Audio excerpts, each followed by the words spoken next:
去吧！你误了生的好意。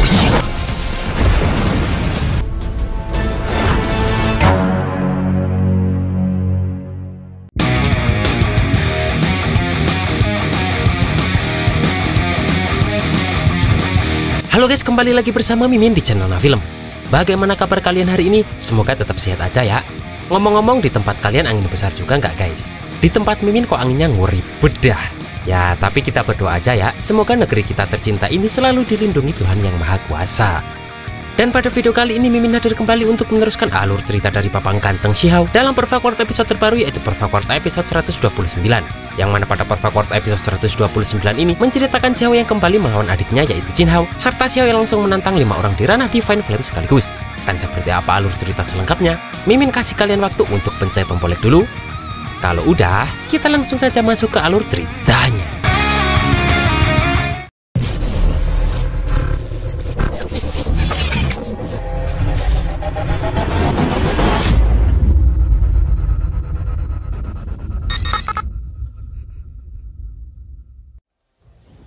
Saat Xiao akan pergi pun, di sini terlihat sebuah akar yang berusaha menangkap Xiao ini. Yang mana ternyata itu adalah Jin Li yang pernah Xiao kalahkan, namun masih mempunyai dendam dengan Xiao ini. Di sini Xiao tahu jika masih ada orang lain yang ngumpet dan Xiao pun menyuruh dia keluar. Dan benar saja, ternyata di sini pemuda dari klan Bulu Suci kembali datang untuk balas dendam kepada Xiao ini. Xiao pun sangat santai melihat mereka berdua karena meskipun mereka menyerang bersama, tetap saja mereka sudah pernah dikalahkan oleh Xiao ini. Di sini Xiao ini sangat mudah menghadapi mereka karena kali ini mereka sudah tak menggunakan jimat kehidupan.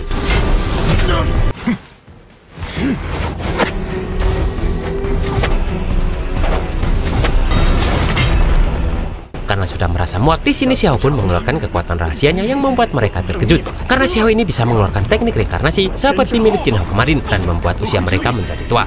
Sambil menyerang, Xiao pun berkata jika teknik reinkarnasi milik Jin Hao tersebut berasal dari Xiao ini. Melihat pemuda dari klan Bulu Suci akan kabur, di sini dengan cepat Xiao pun langsung menghabisinya.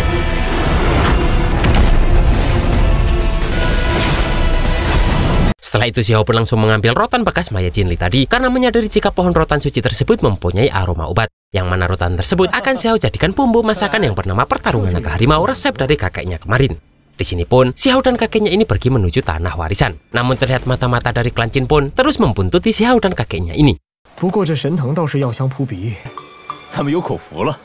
Pasangan kakek dan cucu ini pun terus berjalan menaiki tangga hingga sampai di Gunung Suci.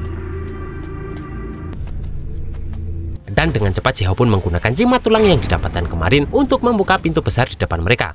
Xiao pun dengan cepat memasuki Gunung Suci Tanah Warisan, dan di dalam tempat itu Xiao dan kakeknya ini melihat tulisan tentang pengalaman kultivasi Supreme Peng Yuantian.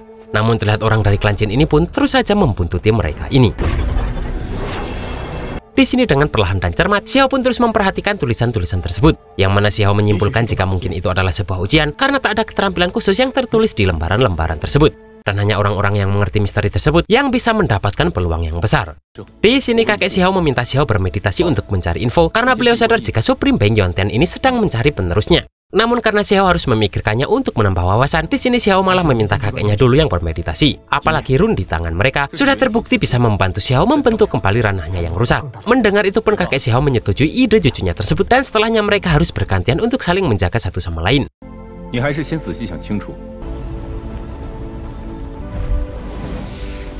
Setelah itu di sini pun Xiao mendengar jika ada orang yang sedang ngobrol di luar. Dan benar saja jika itu adalah orang tadi bersama satu orang lain yang terus membuntuti Xiao ini. Namun setelah melihat mereka kebingungan karena hanya ada satu orang saja yang sedang bermeditasi. Karena tadi mereka melihat 2 orang yang masuk ke dalam tanah warisan ini. Namun dengan cepat orang dari klan Jin kabur, melihat Xiao ini dengan cepat menghajar orang dari istana iblis api ini. Melihat itu Xiao tak diam saja dan langsung memberi formasi pelindung pada tubuh kakeknya yang sedang bermeditasi. Kemudian Xiao pun mengejar orang tadi. Terlihat di aula Gunung Suci Klan Jin, banyak orang yang sedang bermeditasi termasuk Jin Hao. Namun Xiao sudah menghajar orang tadi dan sampai di tempat itu. Xiao pun dengan cepat langsung mengeluarkan tungkupilnya karena merasa jengkel melihat orang dari Klan Jin menyerang diam-diam. Sementara yang lain malah bermeditasi dengan santai tanpa melakukan pencegahan.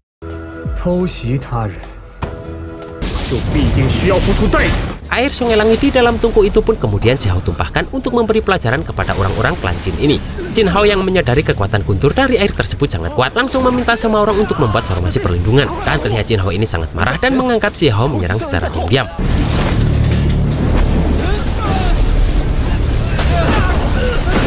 Namun tanpa segan di sini Xiao langsung menyerang adiknya tersebut karena Xiao tak terima klan Jin berkolusi dengan istana iblis api untuk melakukan pembunuhan. Di sini pun pertarungan adik kakak ini pun terjadi.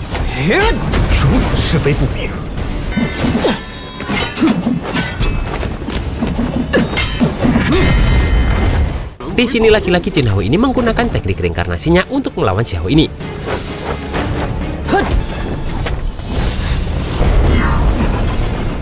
Namun dengan cepat Xiao ini melemparkan Jin Hao ini karena teknik itu tak berefek apapun untuk Xiao. Lawang teknik itu saja milik Xiao kok sebenarnya. Di sini Jin Hao ini bangkit lagi dan berniat akan bertarung sampai mati melawan Xiao ini. Namun salah satu tetua klan Jin datang dan menghentikan Jin Hao ini karena dia tak ingin Jin Hao mati setelah teringat jika Heavenly Deity atau Dewa Surgawi menaruh harapan yang besar kepada Jin Hao ini. Dan meskipun Jin Hao ini memiliki tulang immortal, namun masih belum bisa menggunakannya secara penuh karena kurangnya pengalaman bertempur Jin Hao ini. Terlebih lagi Jin Hao ini masih terlalu muda. Di sini Jin Hao marah karena Huang ini selalu berulang kali mempermalukannya. Namun tetua ini berkata, jika Jin Hao mau berlatih selama 2 tahun lagi, maka Jin Hao akan sangat mudah untuk mengalahkan Huang ini. Dan Jin Hao bisa menjadi orang yang tak terkalahkan di antara generasinya. Mendengar itu, Xiao pun berkata agar Jin Hao lebih baik berhenti menjadi kultivator jika Jin Hao ini masih terlalu bertindak atas inisiatif sendiri karena mudah tersulut amarah. Karena sikap seperti itu akan sangat membahayakan diri Jin Hao ini. Mendengar itu di sini Jin Hao kembali emosi, namun tetua itu menahannya kembali karena merasa jika kata-kata Huang ini ada benarnya.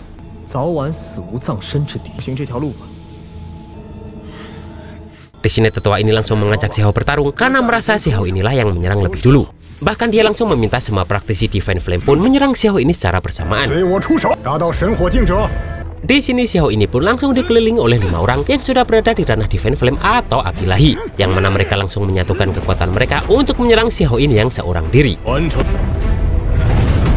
Namun kemudian kekuatan itu hilang karena ada orang yang memberitahu jika di dalam tanah warisan orang yang sudah di ranah Divine Flame tak boleh melakukan pertarungan. Dan mereka harus melakukan pertarungan di atas arena jika terjadi perselisihan. Mendengar itu, di sini kelima orang tadi pun langsung menuju ke arena yang dimaksud, begitupun dengan Xiao. Bahkan Jin Hao dan orang dari klan Jin yang lainnya datang untuk melihat pertarungan ini.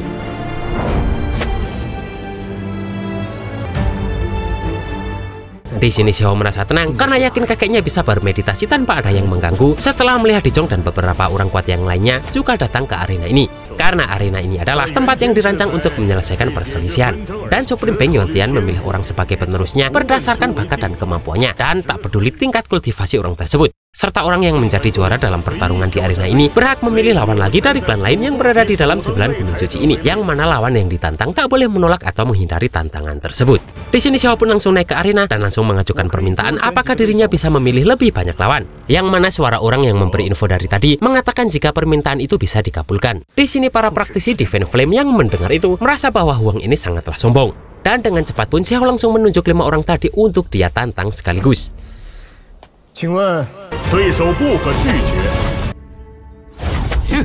Namun orang-orang itu sangat meremehkan Xiao karena Xiao ini hanya berada di ranah Venerable saja. Mereka yakin Xiao tak akan mampu menghadapi mereka karena mereka berlima ini sudah berada di ranah Divine Flame.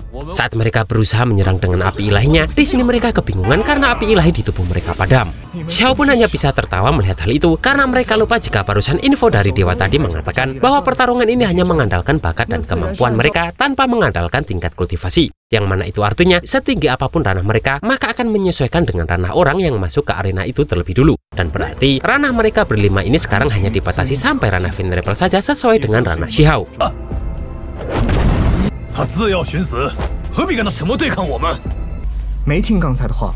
Mendengar itu pun mereka berlima berencana bergabung untuk menyerang Xiao bersamaan. Namun Xiao masih tetap santuy menghadapi kelima orang ini.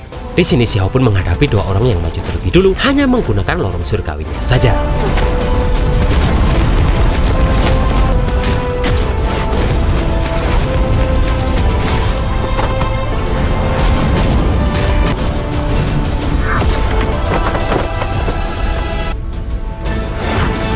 Tak sampai di situ saja, karena kali ini Xiao langsung menggunakan teknik gunturnya yang begitu hebat, yang mana teknik Putri Xiao ini dengan mudah langsung meledakkan kedua orang tadi.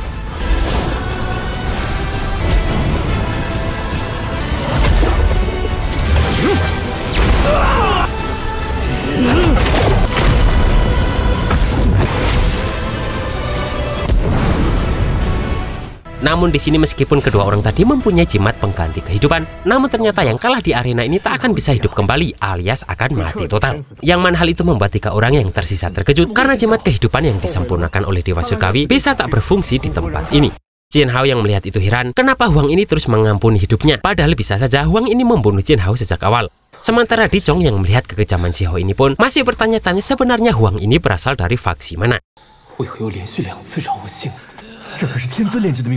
Melihat mereka tersisa hanya bertiga, di sini Si Hao pun terus ngeceng-cengin mereka. Namun satu orang yang sangat emosi langsung menggunakan tekniknya, yang mana teknik itu bisa membuat Si Hao terbawa ke arena kehampaan.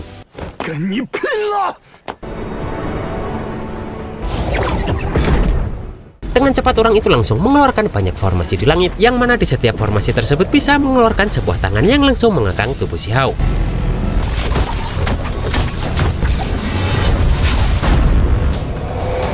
Setelah merasa Si Hao tak bisa bergerak, di sini orang itu langsung menggunakan pedangnya untuk menghabisi Huang ini.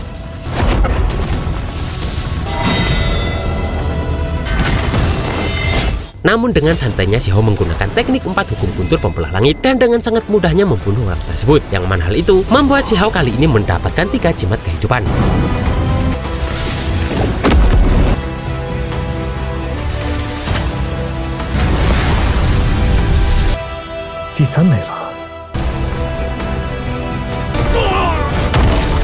Setelah itu di sini giliran orang dari Istana Iblis Api yang mengeluarkan kekuatannya untuk menghadapi Si Hao ini. Yang mana anak panah dari teknik kekacauan langit bumi ini pun dengan cepat menyerang Si Hao.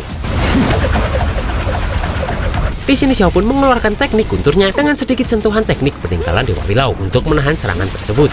Yang mana hal itu membuat anak petir terkejut karena Huang ini bisa memahami teknik guntur sampai ke titik mengerikan ini. Bahkan mampu memahami teknik misteri kehidupan dalam hukum kehancuran.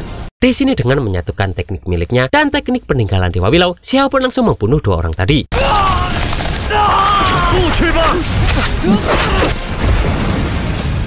Dan di sini Si Hao pun berhasil mendapatkan 5 jimat kehidupan ini.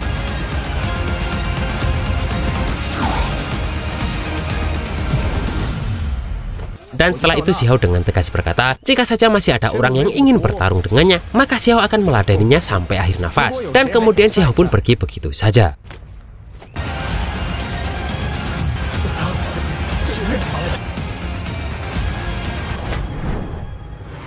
Sementara di tempat lain terlihat, Yunzi bersama 3 orang lainnya sedang diberi teknik penyamaran agar bisa kembali ke klan mereka masing-masing karena mereka sudah berlatih lama di tempat lain.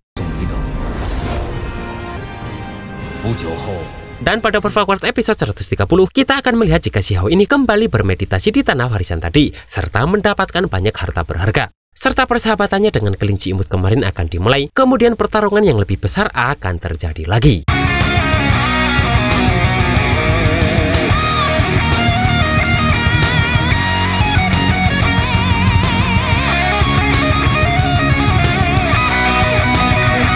Dan itulah guys, alur cerita Perfect World episode 129 ini. Widih, jujur sih semakin OP parah Si Hao kali ini ya. Semakin seru juga sih buat Mimin. Dan bagaimana pertarungan melawan jenius lain yang lebih kuat yang akan terjadi, kita tunggu saja di Perfect World episode 130 minggu depan. Akhir kata, tetap jaga diri kalian dan jangan lupa berdoa agar selalu dilindungi Tuhan Yang Maha Kuasa. Dan see you next episode.